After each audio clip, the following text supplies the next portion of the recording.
grew up in North Tonawanda, New York, a little suburb of Buffalo near Niagara Falls, and grew up there playing football. Had 3 brothers, my mom and dad, and a big dog. After 10th grade, I just played JV football, basketball, and baseball. And my dad said, we're moving to California. And I went kicking and screaming. I did not want to go. I was just getting ready to play varsity sports. I got to California and I said, hey, this is pretty good. And so I lived there in Mountain View, and I went to Los Altos High School, played football, basketball, and baseball. Foothill Junior College, I played football and basketball, and then at Cal State Hayward, played football. When I was at Cal State Hayward, my dad told me I needed to get a job. My buddies were all working at fast food places, and so I started umpiring. I was umpiring high school baseball, and I was working outside and having fun and really liked it. Do a few games a week, and that was decent money. And then I had some friends that were minor league umpires that I worked with. They encouraged me to go to umpire school, and so I did. Before I went to school, though, I was, had done some boxing. I wanted to turn pro. Kenny Bayless, one of the greatest referees of all time, is a Cal State Hayward grad as well. Actually moved down there, stayed with him a while I was boxing, was able to spar, was able to work with some big people, some champs, and but I wasn't that great of a boxer. Ended up getting a job in the minor leagues. I went to the Northwest League, 1989. For people who don't know about minor league umpires, you don't fly everywhere like we do in the big leagues. You drive everywhere. And I found out just how big of a state Texas is by driving through it. But it wasn't just Texas. It was also Louisiana, Mississippi, Wichita, Kansas, Tulsa, Oklahoma. I covered a whole lot of ground in a car umpiring baseball games. Then in 1994, I was doing a game in Tucson, Arizona, which was a AAA of the Astros at the time, I believe. And I get a call that I was going to the big leagues. And I went up, flew to Texas, to Arlington, Texas, where I worked a game between the Red Sox and the Rangers. I stayed up that entire season, and then the strike hit, and I went back to AAA, and in the next few years, I went up and down to the big leagues, working vacations, working injuries to the big league umpires, and then eventually I got hired full-time in 1999, and that year in 1999, I actually worked a game at Yankee Stadium where David Cone threw a perfect game, and I was behind the plate. Then in 2001, worked my first postseason plate assignment with the Mariners and the Indians. And from there, I just got lucky. I was able to work postseason every year. Some of the highlights of that were 2007 when I worked the All-Star game in San Francisco, which was a really, really cool experience. There's even though I never went to a game at that stadium when I was a kid, I'd gone to Candlestick Park as a kid and thought maybe someday I would work at either Candlestick Park or the Oakland Coliseum, and those dreams came true. I was able to work postseason games there in Oakland as well. I was on the field when the A's made their run for the postseason, as it was highlighted in the movie Moneyball. I'm actually in that movie when they used the actual game footage because I got to work those 2 games against the Royals, which was really cool because the house was packed, the A's fans came out, and it was really cool.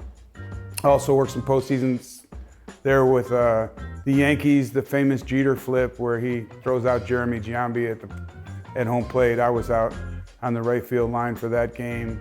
2014, working in the Giants and the Royals, which also went 7 games. And 2018, also that year, I was selected to be the crew chief for the World Series, which is a pinnacle of an umpire's career. And we went 18 innings the night I worked a plate job in Game 3 in LA, 7 hours and 19 minutes, which was a marathon, ending by a walk-off home run by Max Muncy. So 5 World Series, 2 All-Star games, in addition to the David Cone perfect game.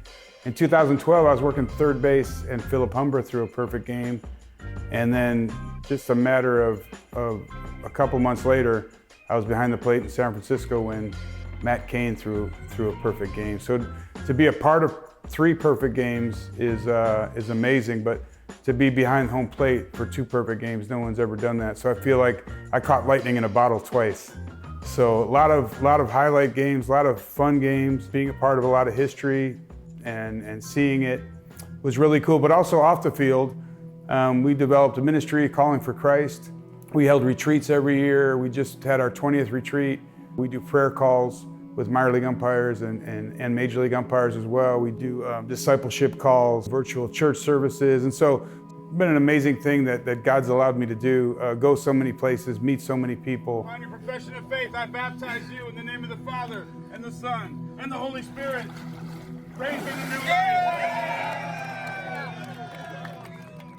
2007, working the World Series, it's something that every umpire dreams of when they go to umpire school, and then we get a ring for working the World Series. So it was always like, man, when am I going to get that ring? When am I going to get my chance? When am I going to get a World Series? And mine came relatively quickly in my career in 2007, and so the whole buildup of it is going out there and working home plate, and the game's over, and I felt like this is, I've reached the pinnacle of my career, and this is great, and this is what I've always wanted, and this is what I've been working so hard for. This is why I drove all through the minor leagues, working those games and suffering and being away from home and away from my family. And what I discovered when the game was over, I took a shower and walked out of the locker room, and I thought I'd be totally fulfilled, and yet I wasn't. There was this, is this really all there is? Because if it is, this wasn't worth all the chasing and all the striving to get here. And but what I realized, there's really nothing that can fulfill you. The only thing that can fulfill you is Jesus.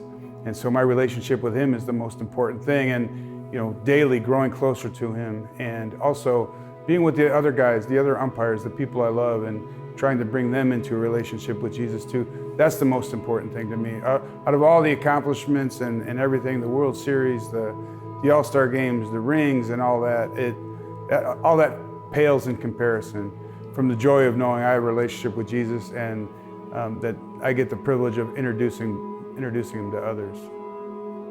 God kind of moved my heart to take a chance one day, and I asked my crew, because I happened to have a crew of other guys who were believers, and I said, do you mind if we pray at home plate? We thought, well, we could get in trouble for this, but I said, you know what, we'll make it quick.